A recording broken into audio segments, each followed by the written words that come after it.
Hi, everyone. Good morning. This is Dr. Levi. Today is November the 15th, 2017, here in beautiful Los Angeles. And welcome to your show, our show, the Dr. Levi Show. Well, lots to discuss, as per usual. I want to really address something that's been in the news quite a bit recently, and it's very, very important to understand its ramifications on your health, on your life, and why it's so important to maybe consider making changes in your lifestyle if you have an issue with this.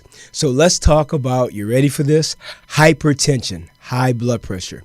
Well, recently the American Heart Association came out with different guidelines, along with the American Cardiology Association, that how we define high blood pressure. Before it was 140/90 as considered the first stages of high blood pressure. Now that's dropped. Now it's 130/80. So what I want to say is the following. If you have high blood pressure, it's important that you go through the proper way of not only diagnosing it via your doctor, but getting help if you need it. So I recommend the following. Number one, there are a lot of stores like the pharmacies they can go to, and you can sit in the machine and measure your blood pressure. I recommend that you do that. And I would say do it maybe 5 days in a row. But when you do it at the same time every day. And then look at those numbers and take an average of what the systolic pressure is as well as what the diastolic.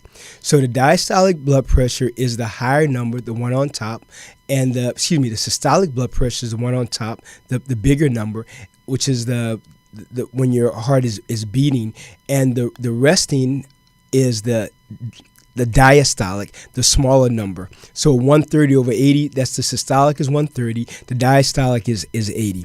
Now, with that said, it's so very important once you get that average, then go and talk to your doctor and let him or her know what numbers you found. And of course, they'll definitely take your blood pressure while you're in the office.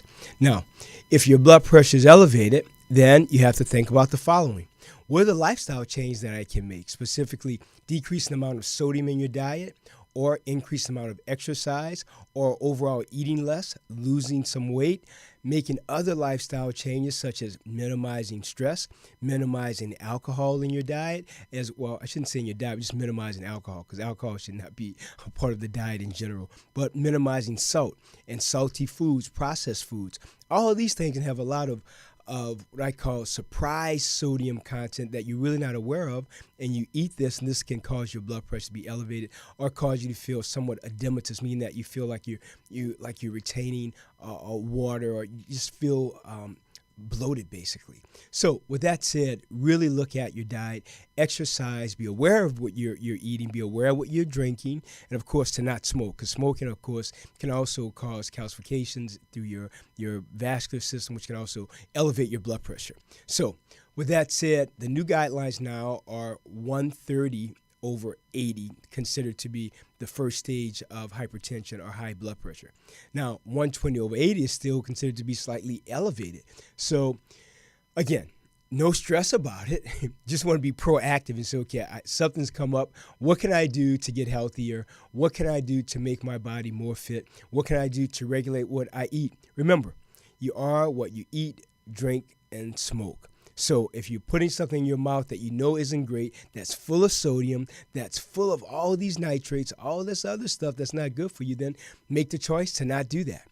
Really be aware of what you're eating. Really be aware and think to yourself, am I eating this because I want it? Am I eating it because I need it? Am I eating because everybody else is eating because it's lunchtime? Really consider doing what works for your body and what works best for you. Myself, as I've talked about this before, I do IMF, intermittent fasting, so I eat every other day and sometimes every 2 days. But that works for me and my life and my lifestyle and my body because I've been doing it so long.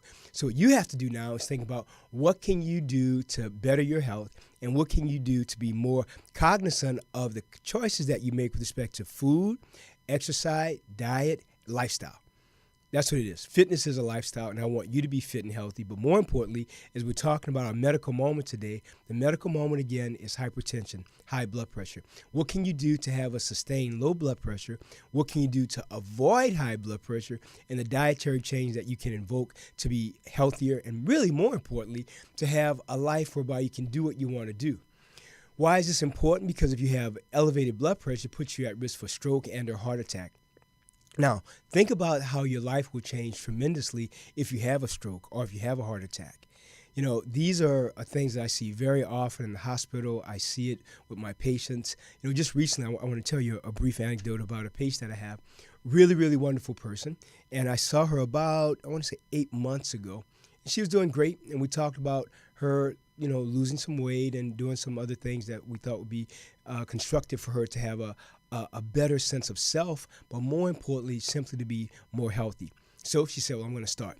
And she was doing really well for about 2 months. And then she just fell off and started going back to some old habits. And now she gained about 45, 50 pounds. And 2 weeks ago, she actually had a stroke. So when she came into the office, we started talking, and I said, well, when did this occur? And we talked about it. And she said, I really feel if I had stayed on my program, maybe it was avoidable. And what I shared with her is that, number one, to not be stressed out about that. What's done is done. And now let's do what we can to continue with her in physical therapy and speech pathology to rehab her life. But I share this story with you because and she's only 37 years old. So I share this story with you because it's so important that you really are cognizant of the devastating health challenges that can occur if you're really not aware of your diet, if you're not exercising, if you don't have a maintained lifestyle of health and fitness. It has to be maintained. It can't simply be, well, I'm going to work out because the summer's coming up and I want to look great in a bikini. I want to look great in some shorts. I want to look great in that shirt or that dress or that skirt, whatever you choose that you're wearing. It can't be simply about that. It has to be about being healthy for life. As my dad says, I talk about this often. He'd always say, do the right thing when no one is looking, Levi. I share this with you. Exercise even when no one is watching. You don't have to have an audience to work out. You don't have to go to the gym to work out. You can work out wherever your body is because you take you wherever you go.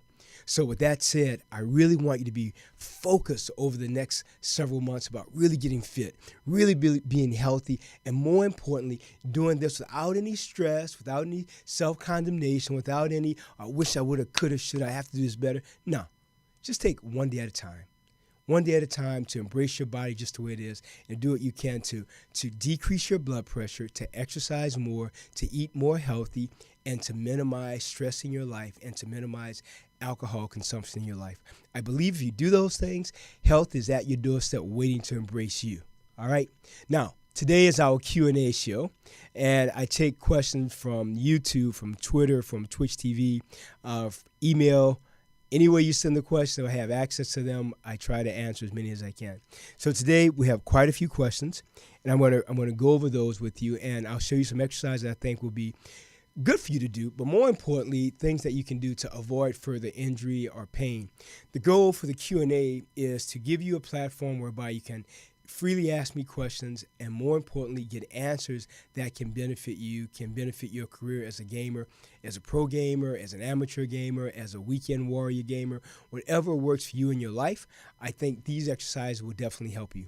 Now, with that said, let's begin. So the first question is from Facebook, and I'm going to read all of these to you. So we have quite a few to go through, so I hope you're ready here.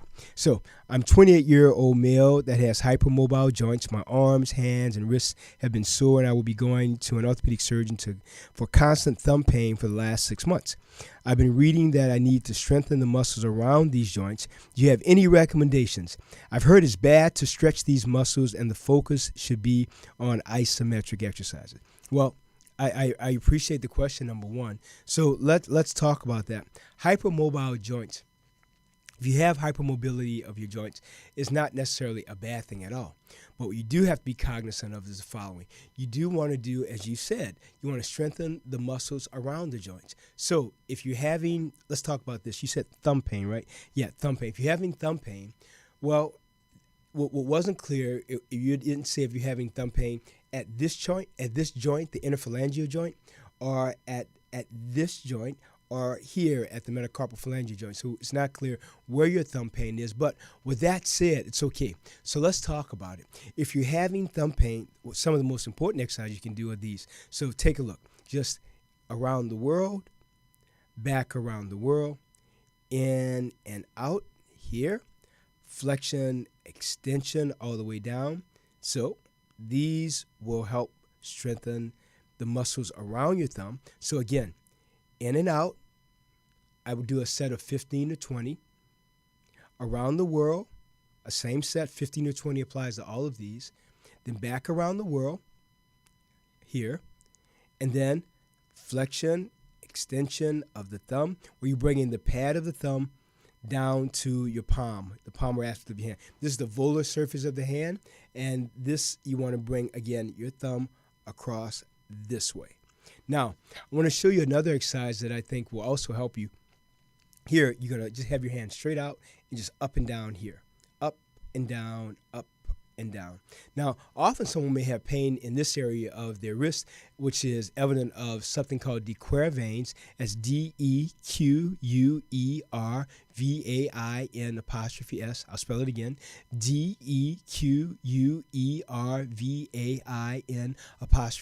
Dequervain stenosing tenosynovitis, whereby you have inflammation around two specific tendons. The tendons are the extensor carpi radialis, the EPB tendon, extensor pollicis brevis tendon, and the abductor pollicis longus tendon. Again, the two tendons involved with dequervains are the abductor pollicis longus tendon and the extensor pollicis brevis tendon, EPB. So they're this area right here. Someone may have extreme pain here, and often if someone has pain in their wrist, they won't really move or use their thumb a lot because of that. So you want to do exercises for that also. So it's a real basic stretch. Hold it for 15 to 30 seconds, and then straight up 15 to 30 seconds. This looks like a really simple exercise, but it really is difficult. And I always have a slight discomfort when I do this. So again, down and hold, keep the elbow straight in full extension, hold that 15 to 30 seconds, and then bring your wrist up. So it's basically radial and ulnar deviation of your wrist. So this is the radial deviation. This is ulnar deviation. This is the ulnar aspect of your forearm. This is the radial aspect of your forearm. All right, so I would recommend that. The other thing that you can do to help a lot is you can take a towel and put the towel in a sink filled with warm water and simply just wring the towel out back and forth like this.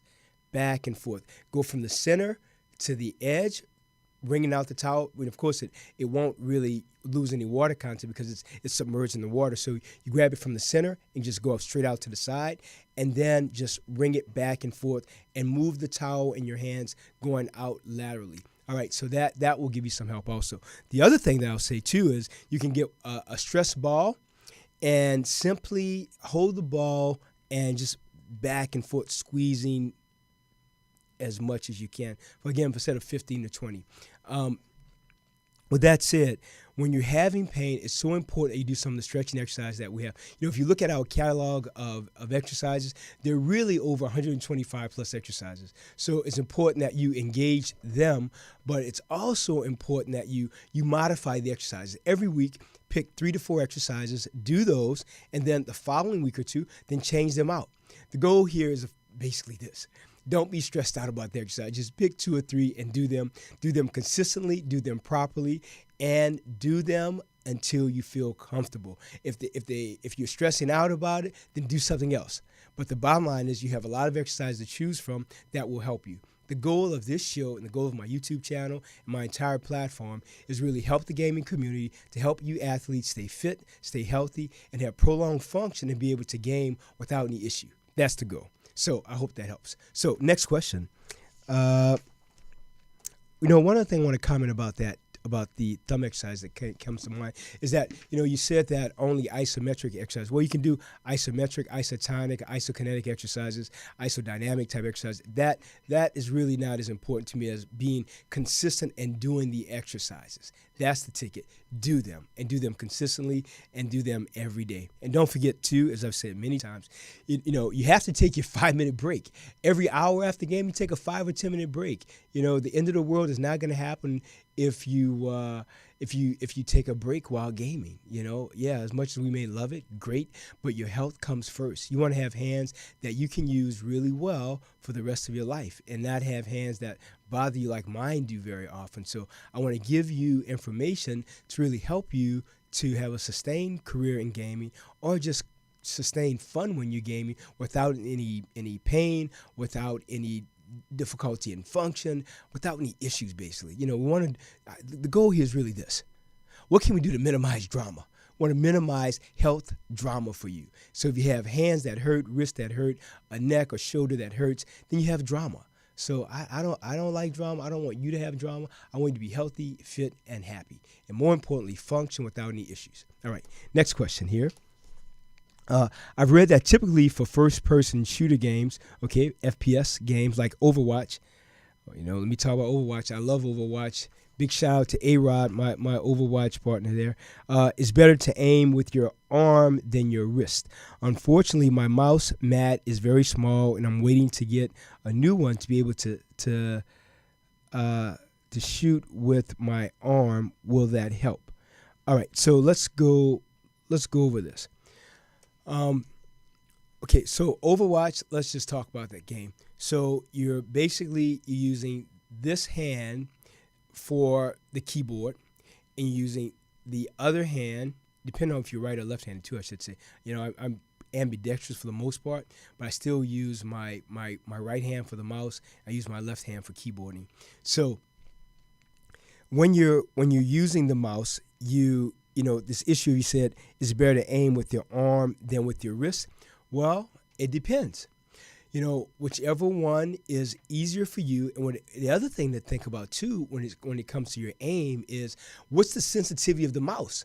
Is it high, mid-range, or low? Because that will also determine how much force is needed for your wrist, arm, or hand motion. All right. So number one, what's the sensitivity of the mouse? Number two, is your gaming station, is the gaming arena that you're playing in, is that ergonomically balanced with respect to the height of the chair, the height of the desk, the length of the monitor from your face, where your keyboard is located, where your mouse is located? Are your elbows at approximately 90 degrees when you're gaming? Or are your wrists and hands hyperflexed or hyperextended?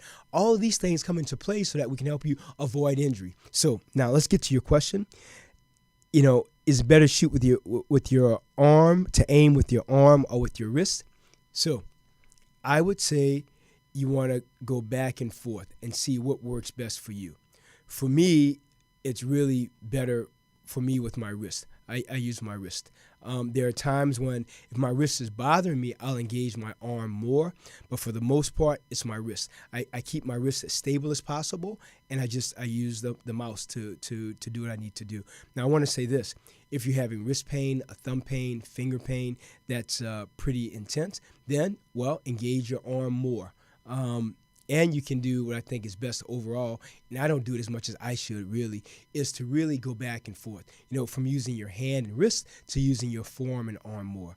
I should do that, but sometimes I'm kind of stuck in my ways, and I'll just go back to things that I like doing that's easier to do for me, which is just to engage my hand.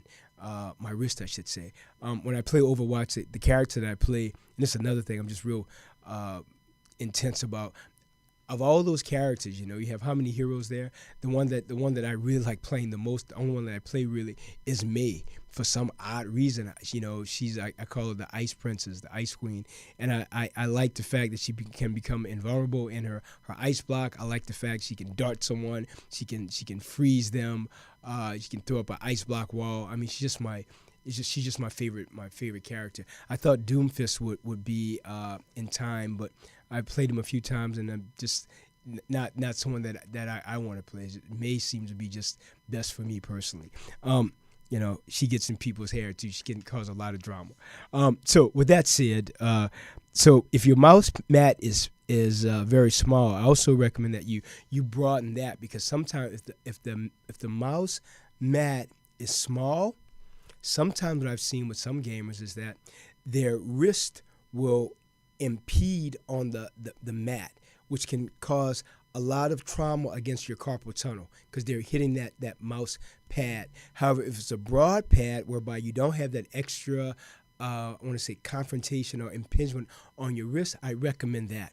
Because if you're constantly hitting your wrist with the pad, that's not a good thing at all. Because again, like any repetitive motion injury, if you're hitting your wrist over and over, that can definitely incite more inflammation or inflammatory change in your wrist. All right? So I hope that helps you. All right, let's get to the next question. Got a lot of questions on here, guys. You guys are really picking my brain here. So listen, last week I experienced a sharp pain in my wrist, followed by a tingling sensation, then burning. which I've now experienced again today. I've never had any problems with my wrist prior to this, and I'm worried I have carpal tunnel syndrome. Is it possible for CPS to happen so suddenly? So let's talk about that. Well, yes, carpal tunnels are really a funny neuropathy. So I should say it's a funny impingement of the median nerve that can occur. I've seen it with people who have trauma to their wrists. For example, if someone has a wrist fracture, they will develop it acutely sometime, depending on how displaced the wrist fracture is, if it's impinging on the median nerve. I've seen it with people who have rheumatoid arthritis. I've seen it in individuals that just do a lot of repetitive motion. I've seen it in people who have playing, of course, a lot of video games and are not doing it properly with respect to having an ergonomic balance of their station. I've seen carpal tunnel in people with diabetes, of course. So let's go through a few things. Yes, it sounds like you may be developing some of the stages or some of the symptomatology that we see in carpal tunnel. Let's review that just briefly. So, number one, what is carpal tunnel? Carpal tunnel is the single most common nerve impingement syndrome in the upper extremities. So, with that said, where is the carpal tunnel? It's this area here. And what is carpal tunnel? It's impingement of the median nerve by the TCL, the transverse carpal ligament. Now, what are the symptoms that we see in someone who has carpal tunnel, and what are the findings that we have medically on exam? Well, they're the following. Someone will present with the following: numbness, tingling, and burning sensation, decreased grip strength, and their thumb, index finger, middle finger, and half of the ring finger, the radial side of the ring finger. Now, with that said, they'll also have decreased grip strength, if I didn't say that earlier. And also they will have pain sometime at night pain that awakens them. They have to shake their hands out. Now, with that said, the first thing that I recommend if someone's developing this problem is, number one, it's imperative that you have a splint, a volar wrist splint, that you use at night specifically so your wrist can rest during the night. Because often when we go to sleep, many of us sleep in this fetal position, and this hyperflexion of your wrists is one of the worst things you can do that can, which I found in my patient population, can incite inflammatory changes that may induce carpal tunnel syndrome. I've seen this many, many times. Now, with that said, the other issue is do the exercises, the gliding exercises. So look those up on my YouTube channel. We have them there. Gliding exercises, that's gliding, gliding exercises. These will help you, I believe, significantly. The gliding exercises are really simple. Just around the world and back around the world. And then you have slightly closed fist around the world, back around the world. Set of 20 one way, 20 the other way, open hand one way, open hand the other way. Really, really simple. Now, the other things that you can do that may help you, of course, is taking the break when you're gaming. Maybe decrease the amount of time that you game. If you're gaming 12 to 16 hours a day, maybe cut that down to 8 to 10 hours a day. So these are a lot of things to think about to actually mitigate or minimize the issues that you're having if you're developing burning, tingling, numbness, all those things in your hand, and specifically in your thumb, index finger, middle finger, and half of your ring finger. So that's what we want to do. We want you to be healthy. We want you to not develop carpal tunnel syndrome. And if you do have those issues occurring, then the issue is this: well, what can we do to help you? What can I do to help you? Well, those exercises, the gliding exercises, using the volar wrist splint. And of course, you can always, and it's so important, I want to remind everyone as we're talking today, it's so important that you go to be seen by your own doctor, because, I'm sort of like your virtual doctor, but I'm not able to examine you. I'm not able to quote unquote lay hands on you and to see, okay, where you have pain, where you're having these issues. So make sure you go to be seen by your regular doctor so that she or he can really examine you and maybe do other testing such as a EMG nerve conduction study, an MRI, regular x-rays, all these things that can be done if needed, if your symptoms necessitate that. All right. So yes, it does sound like you have carpal tunnel syndrome. So I recommend, again, the following: the volar wrist splint, taking the breaks, considering acupuncture, physical therapy, definitely talking to your own regular doctor, and then decreasing the amount of gaming that you're doing per day. I'm not saying stop. We can't stop gaming. I'm not a fan of stopping that. But I am a fan of decreasing it because the issue is this. Life for gaming, like life in general, it's about balance and moderation. So that's really it. So I want you to continue gaming, of course, but I want you to be healthy and have proper functional kinetic use of your hands and your fingers and your wrists, your whole body, really. You want it to be healthy so you can do the things that you want to do to enjoy your life. All right, so that's that about carpal tunnel for today. Next question is, I have a question for you. Since you have a lot of knowledge related to video game players, I've watched your content on Reddit, CSGO. What is your opinion on gaming chairs? I'm currently looking for a new chair, and gaming chairs, AK Racing, DX Racer, are one of the options, but I'm a bit skeptical. The shape is designed for cars, so you do not shift left and right in the corners, which is good if you are in a car. But can this be bad for sitting in front of a PC? Because the shape in the upper part of the chair pushes your shoulders forward. Sorry for any grammatical mistakes. Hey, no grammar issues here. Thanks very much for your question. So I recommend the following. I'm actually sketching out, I've been doing this now for about 3 months, designs of a chair that I think might be best. And I'm going through these, I just say the first structural ideas I have now to do that. So I want to say this. Of the chairs on the market so far that I've seen, I'm not, how do I want to say this politically appropriately and truthfully, is I'm not the greatest fan yet. All right. Now, I want to say I think the chairs, the way they are designed now, are not necessarily bad, but I think there are some design change that can be made to make the chairs even better. Specifically, issues dealing with the support of the back and the hands and the forearm, and also the mobility of the chair, how the chair moves or swings with respect to how close you can be to your desk.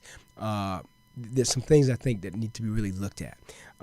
So with that said, I think if you want to invest in a chair, because they're pretty expensive, you can run up between $8,000 to $3,000+. So if you want to do that, sure, make that investment, or you can wait until I come up with a design by the grace of God that will really help you. That's the goal, to really have all these things flood the market that I can really help the gaming community that I know are ergonomically balanced as a hand, upper extremity surgeon, as a physician, things I can do to really help the community at large. And more importantly, help all of you athletes have sustained health throughout your gaming careers, all right? And the gaming career, of course, is gaming for life. So that's my thoughts about the chair. So I don't recommend one over the other. I don't, as you know, from all my years of doing this, there's nothing I've endorsed so far, and there's nothing that I really see on the horizon I'm going to really just endorse and say, I'm behind this 1,000%. Not yet. But if I do see something that I think is really phenomenal, spectacular, and amazing, and magnificent, and I will endorse that, but I haven't seen that yet. So that's my thoughts about the chairs. All right, next question. This is from YouTube. Should I go to a doctor if your exercises are cracking my fingers and arms all the time? So what I think this was, should I go to a doctor if I have cracking in my fingers and arms all the time? I think that's what that was. So let's talk about it. So this is this. We've talked about this so often about cracking joints. So let's talk about it again, because it seems to be a very, very, very, very, very common question in the gaming community, and people at large actually want to know, well, what's going on with the cracking that I hear in my joints? So let's talk about that. If you're having cracking and no pain, I'm okay with that. If you've never had any trauma to your hands, wrists, shoulders, neck, wherever the cracking is coming from, you've never had an injury to that, you have cracking there without any discomfort or pain, I don't feel any issue there. Because the cracking, the sound that you hear when you do this, I can do a lot of that cracking. That sound is really from just nitrogen bubbles in the joints. Now, there's been no research that confirms that if you crack your joints, crack your quote, I'm going to use this term which I don't like, but I'll say this, if you quote unquote crack your knuckles, that it will cause arthritis. Well, no. We know right now that there is no specific study that shows that by cracking your joints that this will instigate or precipitate or cause any issues with arthritic changes, arthritis in your joint. So no. Now, if you're having pain when you're doing that, then yes, I say you should definitely be seen by your orthopedic surgeon or your own regular doctor, your PCP, your primary care physician, to have yourself checked out. However, in general, I would say cracking with no previous trauma, you just hear those sounds, I don't find that as a major concern, but as per usual, I say make sure you go to be seen and evaluated by your local physician. Because maybe there is something there that, because I can't see you, I can't examine you, but they can. So, in general, not an issue. But I want to reiterate, if you have pain when you're cracking your joints, then yes, that needs to be addressed fairly expeditiously. Okay? Now, next question. When I do the thumb exercise with the back of my hand on the wall and spin my thumb, I notice when I do the first direction, it's fine. But when I do the reverse direction, turning the thumb counterclockwise, I hear a bump. Is that okay, or should I avoid the bump? Okay. Now, when I was reading this, one thing I wasn't clear about was what is the bump. I'm really not sure what this is, but I wanted to address this question with making an assumption what I think it is. So this is the exercises. So if your hand is against the back of the wall and you're spinning your thumb like this and spinning it back like this, you said when you're doing the reverse, there's a counterclockwise, there's a bump. The only thing I could think of about this is that, are you having some subluxation, where your metacarpal phalangeal joint is maybe trying to slightly dislocate or sublux. It's really subluxation. I wasn't sure about this question, but I wanted to address it because whoever sent that question in, I want you to send it back to me again, but I want you to rephrase what you mean by the bump. And if you can, send me some pictures to show me exactly what you're talking about. I thought it was a very interesting question, but I want to make sure that I address it properly so that I can help you. But it wasn't clear when you say the bump.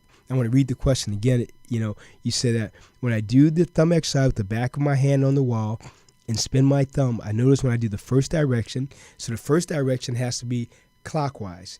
You said, but when I do the reverse direction, which is turning the thumb counterclockwise, I hear a bump. Is that okay, or should I avoid it? So when you say you hear it, I want to be clear that are you hearing like a cracking in your joint? Are you feeling something move in your thumb? I just need some clarity about that so I can really help you with this question. But it's a very good question. I just need clarity about what you mean by the bump there. All right? Are you hearing it? Are you feeling it? Do you see it? If you can send some pictures, that would be great because then I can have a really better idea of what I'm looking at and really try to help you. All right? All right, next question, guys, is my question is about gaming mouse because I'm going to buy one soon. Are ergonomically shaped gaming mice, for example, the Razer Death Adder or Zoe EC1A, actually healthier to use than ambidextrous ones? I can say that both types of these mice can fit my hand pretty well, but I don't know which one will be slightly better, causing less strain in the long term. Cheers from Poland. Well, thank you, Poland, for tuning in. So let's talk about that. The best mouse, I know this sounds kind of corny, but I got to say it. The best mouse is the one that you really like that works for your hand. Again, sort of like the chair, I haven't found one that I've endorsed yet. So I will say this. I think it's imperative that you do the following. Go to the store, try the mouse for, sit there for like a half an hour or so and just see which one feels better for you. And then, of course, whichever one you buy it under warranty so that if it's not working for you, if you're having issues with it, you can always return it if it's under warranty. Now, the other thing, too, is, I am a big fan of having the ergonomically balanced mice. I'm a big fan of the ambidextrous mice, yes. However, no matter what I'm a fan of, your hands are playing. So I recommend the following. Definitely try different ones out to see which work for you, which feel best for you. Not only that they fit your hand well, that's not enough. It has to be also that they fit your hand well. That when you adjust the sensitivity, you also feel good with that same mouse. So don't simply cup your hand over and say, okay, this feels all right. No, you have to use it. You have to actually try that mouse out to see what really feels good for your hand. So back and forth with it, try that different sensitivity. Also, oh gosh, I almost forgot this. One of the most important things too, of course, is try them when you're using a mouse. You have to do it with different games because you're going to use your hand differently during different games. So try different mice and try them with different games. And then the third point I want to make, try them with different sensitivity. That's so important. The sensitivity has to be different for each of them to see what really helps your hand. And also, again, the ambidextrous, because I'm fairly ambidextrous. I operate mainly with my left, some with my right, but I write with my right, but I paint and I draw with my left. So, you have to do what works for your body. So, but I definitely recommend trying them both. Try different ones out and see what works for you. And if it doesn't work, send it back, exchange it, get something better. But definitely try them out. All right. Next question. I'm going to go a little faster, guys, because I have a lot more here to catch up on here. So next question is, Dr. Levi, I get tension, pain on the outside of my biceps, as well as tenderness underneath my armpit, kind of on my ribs. Do I just need to do more push-ups? I should probably work out more than I do, but I don't know what to prioritize or if the exercises I do help at all. Well, you know what? I really appreciate the question. The goal is this. Try your best to exercise every day. Do something for at least 30 to 45 minutes. As a gamer, it's so important because when we're gaming, we're sitting down for such a long period of time. It can be from 10 to 18 hours a day. That's a lot. So if you're sitting down, it's important that you do exercises. Now, I want to tell you, I have some ideas about workouts that I'm going to release soon, specifically for the gaming community. Things that you can do specifically that will help you to really regain some level of fitness, some level of really maintain health, because you really want to have health that's maintained, not up and down. It's kind of like losing weight, gaining weight, losing weight, gaining. You don't want to do that. You want to have a sustained way where you've lost the weight, you keep it off, a sustained way of that you're healthy, your cardiac endurance is up, your cardio endurance is up and is sustained, and your flexibility and your strength is elevated and maintained. So I'll say this. If you're having pain on the outside of your biceps, now one thing that wasn't clear, let's do this. So biceps here, the outside here, or is the outside of your upper bicep here? This is the proximal anterior biceps in this area here, and then the distal insertion is down here. So I'm gonna make an assumption, and then correct me if I'm wrong. Let me know, and then I'll make corrections about it. If you're saying that it's on the outside, I'm thinking that you're referring to this area over here. So here. So let's talk about that. This could be specifically from how you're engaging your arm when you're using the mouse. Are you using your arm too much, whereby you should engage your wrist more and not just your arm and forearm? Now, the other thing, of course, could be this. You have tendonitis there from just regular exercise. Are you someone who goes to the gym and you're doing bicep curls, preacher curls, or reverse curls? Are you using the cables when you're doing bicep curls at the gym? I mean, it depends on what you're doing that you're currently now you're overdoing it because you're having some tendonitis and some discomfort and muscle pain. So now, what is the issue? Do you have tendonitis? Do you have a myositis? You having pain in the muscle or the muscle is inflamed? Well, because I'm not able to examine you, again, you have to be seen by your physician he or she can actually lay hands on you and examine you physically to see what the issue is. The other thing, though, that's most important is keep a diary of when this occurs, and then you know which activities exacerbate this problem. Is it a specific FPS game, like first-person shooter game? Is it something else that you're doing? Is it when you're using a gaming console, a joystick? I mean, whatever it is, you have to see what is causing the problem. And then once you know, of course, as per usual, okay, if this causes pain, then you do that less, or you readapt and you do something different. So I think that the bottom line is this. Number one, don't stress out about it. But number two, be proactive and have a strategy about what can I do to be healthy? What can I do to not have this pain? Well, make some changes, number one. And number two, consider adjusting the intensity of the mouse. The other thing is when you're using the mouse, don't engage your arm and forearm as much. Really try to stick to your wrist for a while and see if that helps to minimize or mitigate the issues that you're having with the bicipital pain, all right, or biceps pain. All right, next question. And let me know if this helps. But again, yes, as a gamer, you do want to have some overall general health exercise goals that you maintain throughout. You don't want to just exercise some days and not for 3 or 4 days. Every day, do some exercises. That's important. Okay, I'm going to try to go faster, guys. We have more questions to get through here. The next one is, I have severe muscle exhaustion and my forearm does not go away for more than 2 years now. I've taken NSAIDs for a long time. It didn't help. Then I tried massaging it and exercises. It helped reducing the pain, but it's still there. Can you please give me an advice regarding this? Okay, so yes. So number one, as I said earlier, keep a journal of what's causing this problem. Number two, I recommend that you consider acupuncture and physical therapy. Acupuncture, I've said many times on this show, is a really underappreciated, underused modality of healing. I love acupuncture. I love acupuncture. I love cupping. So I recommend try that and see if that gives you some relief. The other thing is to keep the journal to find out which activities that you're doing that's exacerbating this problem. Because there's something that you're doing that's causing this. Is it gaming? Is it a certain exercise? Is it the way you hold the mouse? Is the way your keyboard is positioned, where the mouse is positioned, the height of your desk, the height of your chair?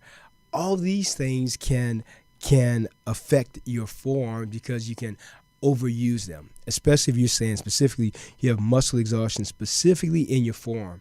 This is a very interesting question because you didn't say you have exhaustion or issues with your wrist or your elbow or arm or shoulder or neck. You are clear that it's in your forearm. So I would bet you your mouse is possibly too small because it's causing you to grip it more intensely, or the mouse is too large where you can't hold it enough and then you're overexerting your forearm. So it's a really funny balance, isn't it?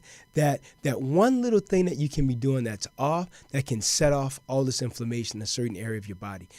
The body's just so amazing. Gosh, I just love it. So, with that said, that's something to really think about. What are you doing to cause this issue? And then what can you do to minimize? So, again, I recommend try this exercise, our regular inertial exercises where your hand is up with the elbow extended and you hold for 30 seconds and then down, hold for 30 seconds with the elbow extended. Then a reverse inertial, I call that where you put your hand down and then you pull back and you hold this again for 30 seconds. And I tell you, of all the exercises that I've taught, this is one of the most painful for me at all times. No matter how stretched out I am, no matter how much yoga I do, how much CrossFit I do, how much training I do for a Spartan race or anything, this is really one of the most painful exercises. Always is for me. So you hold back like that, okay? And then you bring your hand this way, and again, you hold. So I say try those exercises. I try stretching. I would hold for everything from 30 to 30 seconds to a minute each direction, maybe 3 or 4 times a day. Do about 5 minutes each time, total of 15 minutes for the day, and see if that helps you. But exhaustion really comes from, the major thing here is overuse. Number one, overuse. All right. Next question. I can straighten my elbow up to 180 degrees. I don't feel any pain. Is this normal? Thanks, from Brazil. So, you can 180 degrees at the elbow. This is 180 degrees. This is you completely straight the elbow. This is 90 degrees here. So if you can fully straighten the elbow range, most if you think about it, goes from this is 0 here, and then you can go up to here. Now, with that said, the functional motion is up to a little about 90 degrees or 110 degrees. So if you can go from 0 here all the way up to 180. I don't see an issue with that. It sounds a little hypermobile, but hypermobility is not bad as long as your surrounding muscles are strong and you're overall maintain your fitness level. So I don't really see an issue with that. If you were to say that you have pain, but you said here real clearly, I straighten my elbow up to 180 degrees, I don't feel any pain. No, I don't see any issue with that. Now, next question is, what is your opinion on sitting on a ball instead of a chair for gaming and work? Okay, now I do that now. I love that. Let me tell you why I do it, and I'll tell you what I think the benefit is. When you're sitting on the Swiss ball, a ball when you're gaming, then the great thing about that, you have to really engage your core. See, the great thing about people who do a lot of sitting during the day, if you're sitting on the exercise ball, on the Swiss ball, it really causes you to engage your core throughout the day. I had one of my really good friends who started this about a year ago, and she says to this day that she believes that her six-pack is definitely due to sitting on the Swiss ball like she does, like 7 to 9 hours a day, because you have to squeeze your stomach as you're sitting. You have to engage it, go from side to side to keep your balance. So I'm a big fan of that. Now, it's interesting you would say that, because I have ideas in my mind about how this can be done specifically for gamers. So I'm going to talk about that one day soon also. But yes, I'm a fan of that. The other thing about it that I love is that when you sit on the ball, if you're really cognizant of it, it really allows you to be mindful of your posture, that you're keeping your back straight, that you're not, just leaning forward, slouching, because if you do that, of course, the ball is not going to sustain you, and you're going to roll from side to side. So that's really important. So yes, I'm actually a fan of sitting on a Swiss ball. I have one at my office that I don't use as much as I should. I have a kneeler that I use at work that I like a lot. So let's talk about the next question. So again, sitting on the ball instead of the chair for gaming and work, I'm definitely a fan. Next question. But don't forget, when you do that, it's important that you do the calf stretches. You're squeezing your calves every hour for like 2 to 3 minutes. It's like when you sit on a plane for a long trip, more than an hour. I tell everyone, make sure that you're doing the calf exercises. That's really important to minimize the development of varicose veins, we believe, as well as, of course, some type of blood clot or a venous stasis in your lower extremities. Keep things moving. So just pump your calves. That's keeping your feet flat and lifting your heels and squeezing your calves, then down, then lifting your toes and squeezing your calves and down. So that's important. All right, next question. I've been seriously thinking about pursuing gaming as a career, and I've already become very good at Overwatch, close to top 500 consistently. Wow, congratulations. I'm in like the top 50 million. The thing is just that my parents are in the way of it, and also college, which I seriously hate, and friends whom I'm not going to drop out of my life take so much time. I want to drop out, get a part-time job at like a supermarket or something, just start mostly grinding Overwatch on my free time. Any tips? Well, yeah, I do have a tip about this. Number one, have open communication with your parents about what you really want to do, and really ask them to support you in a way that's loving and kind and appropriate. The second thing is, with respect to your career, the great thing about college that I love is college, you can actually, get a degree in gaming technologies now. And so I think college would be great. You can become a pro gamer while you're in college also. You just have to have very focused, committed time. It may take you a little bit longer because you really have to game a certain amount of hours per day to be a pro gamer. I tell you, the pro gamers that I take care of, I'm so proud of those guys because it's such an intense area. You have so much discipline. It's so intense on their mind, their bodies. It's a tough job, but I support those athletes. So I say, number one, have open communication with your parents. Let them know what you really want to do. And then you sit down with them and have a game plan, and don't think about doing it in a way that's sneaky or behind their back. No, everything comes to the light anyway. So always just be honest and truthful about it and go from there. So I wish you the best. If you choose to be a pro gamer, go for it. Congratulations. All right. Next question is, doing these leg calf exercises, my calves felt very tight. Is this good or bad? Well, no, you're doing these leg exercises to minimize the tightness that you have in your calves. So I say definitely do them. That's very, very important. All right. Now, next question. These are comments that we've gotten. Here you go. Hey, thanks for making this. I requested this video a couple of weeks ago. So I'm glad you guys got the video. The next one is absolutely amazing videos. Thanks, Doc. Well, thank you guys. Next one, another great video. Dr. Levi, meditation is a great thing. Okay, well, I got to thank you guys. I'm grateful that you guys have embraced me, because I embrace you as athletes in the gaming sector of my life, which is a big part of my life. So thank you. Continue to game. I hope these answers were appropriate and that they help you today. And I really appreciate you following and liking me on all my social media platforms. Grateful to have you a part of my community. And we're going to do this together. Stay healthy together, stay fit together, and game on forever. That's the ticket. All right. Have a great day, everybody. It's Dr. Levi. Bye.